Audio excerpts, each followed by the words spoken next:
ẹ kúlé ẹ̀yin wa gbogbo ẹ̀yin tí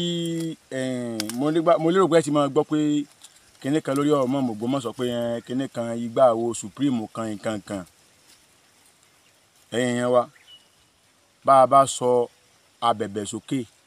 ní gbàgbà lórí ọ̀rọ̀ Fọdílátù Sheikh Dr. Yunus Toliat Ayilara lórí ọ̀rọ̀ wọn ní gbàgbà ibi pẹlẹbẹ ní ọmọ fi lélẹ̀ gbìyànjú bá níbi téèyàn rí ọ lọ kò sẹ́ni tí ó yọ wọn kúrò ní Grand Chief Imam Ògbómọ̀ṣọ́ torí pé kíni wọn ò fẹ́ kíni wọn ò fàbòsí débẹ̀ ọ̀rọ̀ àwọn tí wọ́n sì ń pariwo káàkiri pápá ìlú abonírùngbọ̀n funfun tó ń tó báyìí ọ̀rọ̀ wọn dàbí alákìísà tí ń jó lóru ni tó bá pẹ́ bọ́yá ilé ọ̀sẹ̀ kíni ilé ọmọ bá tí ó rẹ̀ sin ara rẹ̀ pé àsóhun fira àwọn ṣẹlẹ́yà látijọ́ yìí ni Dr. Yunus Toliat Ayilara wọ́n sì tún wọn ní ìmáàmù Ògbómọ̀ṣọ́